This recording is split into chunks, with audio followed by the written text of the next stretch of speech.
Hello, नमस्कार, सत श्री अकाल, राम राम।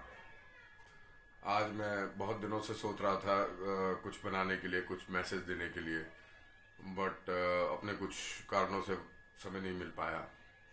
तो आज थोड़ा सा वीडियो लंबा होने वाला है। मैं दो चार बातें करूँगा अलग अलग विषयों पर। सबसे पहले तो मैं बात करूँगा अपने किसान भाइयों से किसान आंदोलन पर। किसान आंदोलन, जहाँ तक एमएसपी की बात है, वो बिल्कुल ठीक है। आपको आपका हक है, आपको मांगना चाहिए। लेकिन कुछ लोग इस आंदोलन को डीरेल कर गए। 26 जनवरी को जो कुछ हुआ सभी को मालूम है, और वो बहुत ही दुखद था। पूरे देश ने उसको पसंद नहीं किया, पूरे देश को उसका बुरा लगा। तो अब इसमें क्या बताया जाए। अब बात है, अगर हम बात करें कुछ किसान नेताओं की, कुछ किसान नेता तो अब उसमें अपना पॉलिटिकल ग्राउंड ढूंढना शुरू कर दिया है। मैं नाम नहीं लूंगा किसी नेता का, बट लोगों ने मतलब 26 जनवरी के इंसिडेंट्स के बाद बोला कि जी वो तो हो गया, वो तो कर लिया। तो ये नेता तो इस तरीके की बात कर रहे हैं, किसान नेता, कि बारात को न्योता हमने, अब बारात ने जाके लड़की वालों के घर में बदतमीजी कर दी या कुछ गलत कर दिया, तो बारात नोतने वाला, जिसने बारात न्योती, जो बारात लेके गया, वो बोल रहा है कि मैं क्या करूं जी, बारात में कोई कर गया तो कर गया। क्या ऐसे रिस्पॉन्सिबिलिटी होती है देश के प्रति? अभी नई रिसेंट बातें कुछ आई, किसी नेता ने, किसान नेता ने बोला है कि हम इंडिया गेट के आसपास खेती कर देंगे। हम क्या कहते हैं, जो गोडाउन बने हैं कंपनीज के, वो तोड़ देंगे। हम 40 लाख ट्रैक्टर लेके दिल्ली आ जाएंगे। जब 4,40,000 ट्रैक्टर आए थे तब आपसे संभले नहीं थे। जब आपसे नहीं संभले, आपने बाद में नाम डाल दिया किसी और का। तो अगर आप लोगों को बुला रहे हैं कि आओ हमारे आंदोलन में शामिल हो, तो उनको कंट्रोल करना आपका फर्ज है। आप पुलिस पे, सरकार पे ये ओनस मत डालिए। जब हम अपना कोई पर्सनल फंक्शन करते हैं, आज मेरे घर में नीचे मैं कोई फंक्शन करूं, तो उस फंक्शन को ठीक से कंडक्ट करना, या वो फंक्शन या कोई भी चीज हो जिसके लिए लोगों को मैं बुला रहा हूं, चाहे वो एक रैली हो, चाहे फंक्शन हो, चाहे कुछ भी हो, तो उसमें उसका कंट्रोल बनाए रखना मेरा फर्ज है। कोई तीसरा आके उसको नहीं करेगा। तो मैं इस बात से बड़ा दुखी हूं।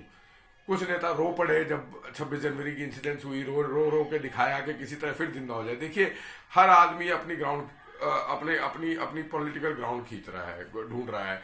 लोग यहाँ तक, कुछ नेताओं ने तो ये बात करके देख ली कि बाईपोल करा लो, मध्यवर्ती चुनाव करा लो, पता चल जाएगा। मैं इसका उल्टा कहता हूँ, आप मध्यवर्ती चुनाव इस बात पे करा लो कि आप में से सही किसान नेता कौन है और गलत किसान नेता कौन है। आपका जो किसानों का आंदोलन है वो बिल्कुल ठीक है। मैं बार बार पिछले वीडियो में भी मैंने कहा, एमएसपी जरूर मिलनी चाहिए, जरूर मिलनी चाहिए, जरूर मिलनी चाहिए। लेकिन इसके साथ मैंने एक एस्पेक्ट और रखा था, क्या यही किसान भाई बाद में हमारे साथ खड़े होंगे आकर के कि जो चीज एक एक तैयार आटा, एमपी गेहूं का मैंने एग्जांपल लिया था, तैयार आटा 24 रुपए होता है, वो मैं 46 रुपए खरीद रहा हूं, तो ये 22 रुपए किसकी जेब में जा रहे हैं बीच के? इसमें आम जनता का क्या कसूर है? इसका मतलब आप जैसे ही सेटल हो तो आम जनता सड़कों पे आ जाए, बोलने लगे कि भैया किसान को तो एमएसपी दो ही दो, हमारे लिए भी मिनिमम ऑपरेटिंग एमओपी कर दो, मिनिमम ऑपरेटिंग प्राइस कर दो। मैं क्यों खरीदूं 22 रुपए ऊपर, दुगने रेट पे क्यों खरीदूं मैं सामान?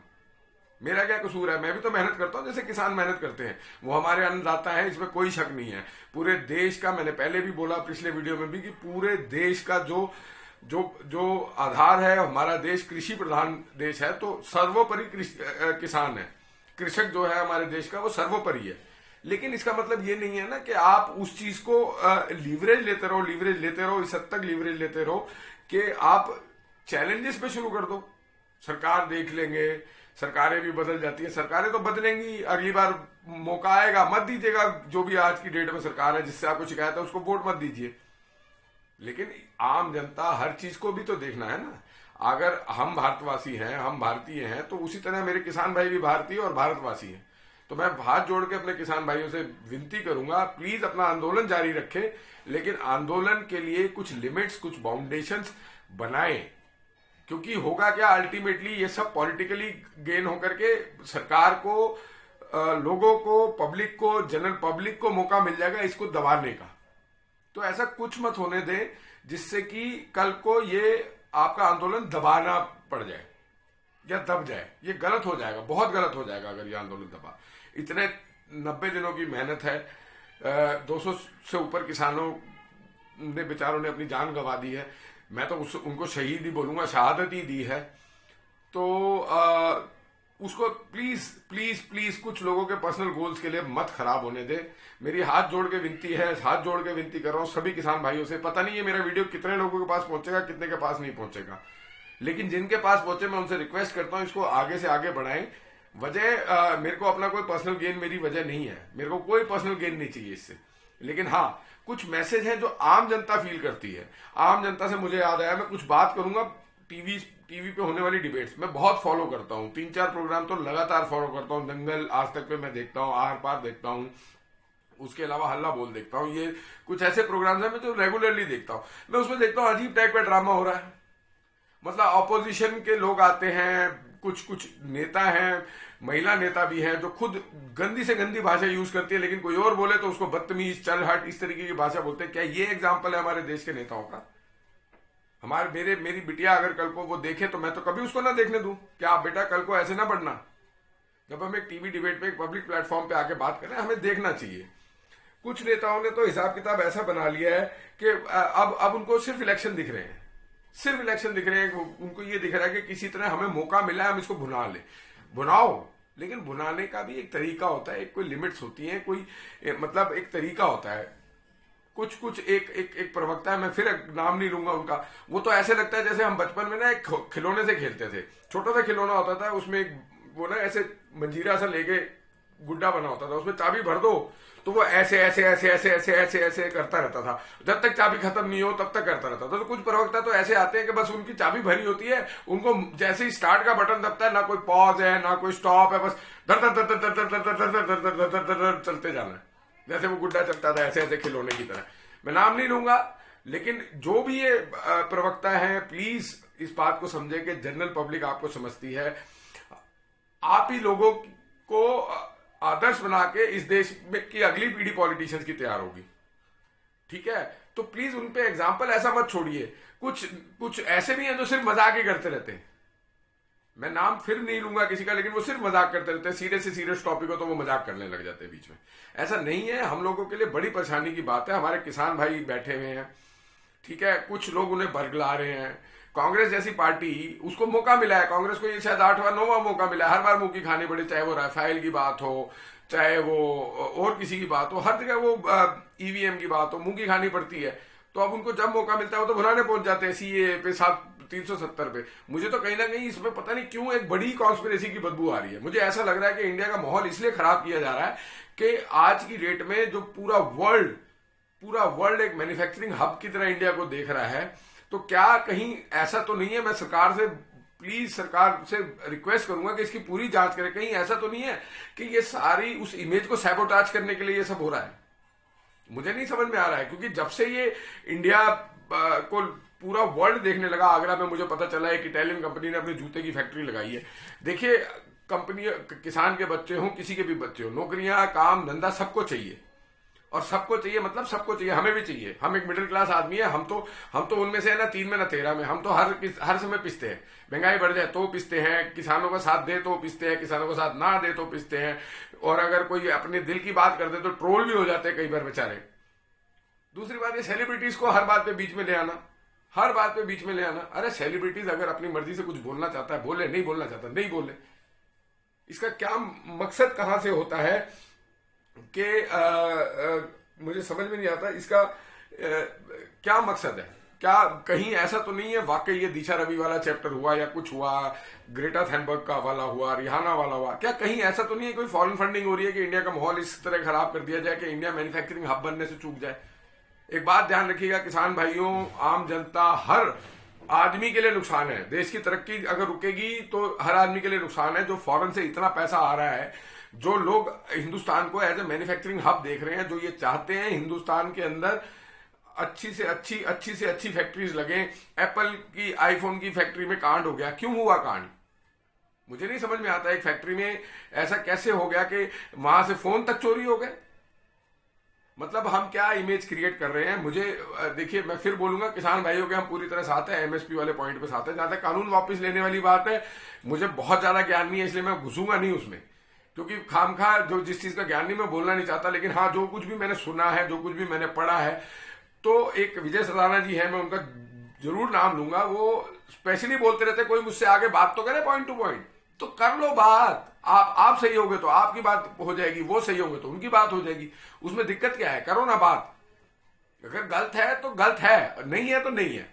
जो मोटा मोटी मैं समझाऊं कानूनों को, कानून पिछली व्यवस्था के साथ ही चल रहे हैं, बस एक अलग ऑप्शन बना रहे हैं, एक अलग तरीका बना रहे हैं। कॉन्ट्रैक्ट फार्मिंग की लोग बात करते हैं। साउथ इंडिया में अनार की, अंगूर की, सुपारी की सभी खेतियां कॉन्ट्रैक्ट पे होती है। सभी खेतियां कॉन्ट्रैक्ट पे होती है। वो अनार की फूल लगते हुए ही, उनका फूल लगने से पहले उनका कॉन्ट्रैक्ट हो जाता है कि इतने एकड़ के इतने पैसे मिलेंगे। मुझे अभी का तो पता नहीं, कुछ टाइम पहले, मतलब 3-4 साल पहले की बात बता रहा हूँ, 3.5 से 4 लाख रुपए के करीब एक किसान की 1 एकड़ पे अनार की खेती में खर्चा आता था। उसका 8 लाख रुपए का कॉन्ट्रैक्ट होता था। तो आमदनी दुगनी होगी ना अपने आप ही। हमें सोचना पड़ेगा, थोड़ा ओपन माइंडेड होकर सोचना पड़ेगा। सभी किसान नेताओं को सोचना पड़ेगा, किसान भाइयों को सोचना पड़ेगा। अभी नया चैलेंज आया है, एक किसी नेता ने बोला है कि अपनी फसलों को आग लगा दो। अरे सर, आपके घर में तो बहुत कुछ है, ठीक है, आप तो बहुत बड़े किसान हो। जो एक किसान छोटी लैंड होल्डिंग लेके बैठा है, वो उसको भी जला दे या उसका भी नुकसान कर दे, तो कहां जाए? क्या आपके पास आएगा या मेरे पास आएगा या सरकार उसे खिलाएगी? कौन खिलाएगा उसे? तो प्लीज इन चीजों से बचे किसान भाइयों। अपना प्लीज प्लीज, बार बार मेरी रिक्वेस्ट है। मैं कुछ नहीं हूं, मैं एक आम जनता हूं। मुझे दुख होता है ये सब देख के, तो उस दुख की वजह से मैं बोल रहा हूं। तो मेरा रिक्वेस्ट है कि प्लीज, आम जनता से इतनी सी रिक्वेस्ट है कि प्लीज आप सही बात के साथ खड़े हों और इंस्पायर करें किसानों को अपने आंदोलन को सही दिशा में रखने के लिए। ऐसे नहीं कि हम ये उखाड़ देंगे, हम वो उखाड़ देंगे, ऐसे आंदोलन नहीं होते। मैं अन्ना हजारे के आंदोलन में था, वहां पे 1 पैसे की कुछ भी बात नहीं हुई थी। पीसफुली वो आंदोलन चला। ठीक है, जो हुआ बाद की बात है, वो एक अलग चीज है, लेकिन वो पीसफुली आंदोलन चला और अच्छा चला, और पूरे इंडिया में उसका इम्पैक्ट था, इंडिया अगेंस्ट करप्शन का। तो ये एक एग्जाम्पल है। बाकी थोड़ी सी बात मैं ऑपोजिशन के लिए कहना चाहूंगा। ऑपोजिशन सारा दिन बोलता रहता है, जब से मोदी सरकार आई है 2014 से देश का माहौल बिगड़ गया, देश का माहौल बिगड़ गया। क्या ये सिक्के का हेड है तो सिक्के का एक टेल भी तो है। जब से आप सरकार से बाहर हुए हो, जब से आप ऑपोजिशन में आए हो, तो देश का माहौल बिगड़ा है। मैं ये भी तो कह सकता हूं, ये सरकार ये भी तो कह सकती है कि आपसे हजम ही नहीं हो रहा ऑपोजिशन में आना। तो प्लीज इन बातों से बचें, सब मिलके काम करें। मैं फिर रिक्वेस्ट करूंगा, मेरे किसी से कोई बैर नहीं है, चाहे वो कोई भी ऑपोजिशन की पार्टी हो। सब अपने अपने तरीके से कहीं ना कहीं देश सेवा की कोशिश ही करते हैं। कोई ज्यादा करता है, कोई कम करता है, कोई पैसे खाता है, कोई बिना पैसे खाए करता है, कुछ भी करता है, लेकिन कोशिश कहीं ना कहीं सबकी यही रहती है। जो पब्लिक लाइफ में आ गया, नेता बन गया, देश को किसी छोटी सी इकाई को, इवन एक एमसीडी के वार्ड को भी रिप्रेजेंट कर रहा है, तो वो कहीं ना कहीं कोशिश ये करता है कि मैं कुछ करूं, क्योंकि करेगा तो अगली बार मौका मिलेगा। बिल्कुल ही कुछ नहीं करेगा तो कौन उसको वोट देगा? बड़ी सीधी सी बात है। और पता नहीं, मेरा अजीब सी हंसी मजाक की बात है, बट मैं एक चीज बोलूंगा, मोदी जी से रिक्वेस्ट करूंगा, आइंदा कभी भी 370 सीए, ट्रिपल तलाक, राम मंदिर या किसान बिल, इस तरीके का कोई भी काम करना हो ना, तो उस समय ना, कुछ समय के लिए 2 दवाइयां हैं, एक बर्नॉल, एक अर्शकल्प, इनको ना फ्री कर देना चाहिए। इनको फ्री में बांट देना चाहिए, क्योंकि बहुत परेशानी होती है बहुत लोगों को। मैं गलत हो सकता हूं, मैं नहीं कह रहा हूं मैं सही हूं, मेरी थिंकिंग ये है। किसी और की थिंकिंग कुछ और हो सकती है, मैं मना नहीं कर रहा हूं, ठीक है। मेरी थिंकिंग ये है कि सीरियसली, मतलब बहुत हंसी मजाक की बात है, बट ये 2 दवाइयां ना सरकार को ऐसा कर देना चाहिए, जब कोई डिसीजन लेने वाली हो, जब कोई इस तरीके का कार्यक्रम करने, मतलब कोई भी डिसीजन फर्म लेने वाली हो, तो उससे 1 हफ्ता 10 दिन पहले गिन चुन के, जो भी नोटिफाइड ऑपोजिशन है, जिनको हर बात हजम नहीं होती, जो भी लोग हैं, उनको 1-1 ट्यूब अर्शकल्प की और 1-1 ट्यूब बर्नॉल की पहले से बांट दे, ताकि तकलीफ ना हो उस समय। मेरी इतनी रिक्वेस्ट है। और फिर आखिरी में किसान भाइयों से एक आखिरी में बात करूंगा मैं, कि प्लीज आखिरी बार, आखिरी शब्द मेरे यही है, मैं आपसे हाथ जोड़ के विनती करता हूं, अपने इस ईमानदार कोशिश को, जिसमें आपके 200-225 भाइयों की शहादत हो गई है, इसको किसी के भड़कावे में प्लीज इधर उधर ना ले जाएं, पीसफुली करें। सरकार आपसे बात करना चाह रही है, बात करें, पॉइंट टू पॉइंट डिस्कस करें। आपका जहां नुकसान हो रहा है, हम लोग आपके साथ हैं। मैं वादा करता हूं, ये मैं प्रॉमिस करता हूं कि मेरे पास रिसोर्स हो ना हो, मैं इस आंदोलन में खुद शामिल होऊंगा, बशर्ते ये आंदोलन सीधे ट्रैक पे चलेगा। ये आंदोलन अगर इस ट्रैक पे कहीं ना कहीं चलता हुआ दिख रहा है कि देश की बदनामी करो, किसी तरह फॉरेन इन्वेस्टमेंट जो आ रही है, जो इंडिया मैन्युफैक्चरिंग हब बनने की तरफ जा रहा है, उसको वो ना बन पाए, उसके लिए माहौल खराब करो, फॉरेन की कंपनी आने से डरे, तो प्लीज मैं बोल रहा हूं, प्लीज मत करें। आपके भी बच्चे आज की डेट में, किसानों के बच्चे इंजीनियर, डॉक्टर सब बन रहे हैं, बहुत पढ़े लिखे लोग हैं, एग्रीकल्चर में बहुत ऊपर ऊपर तक पढ़ाई की है किसानों के बच्चों ने। तो प्लीज अपने बच्चों के भविष्य को देख करके इस बात को ध्यान रखें कि कृपया करके इस चीज का ध्यान रखें कि देश की बदनामी ना हो।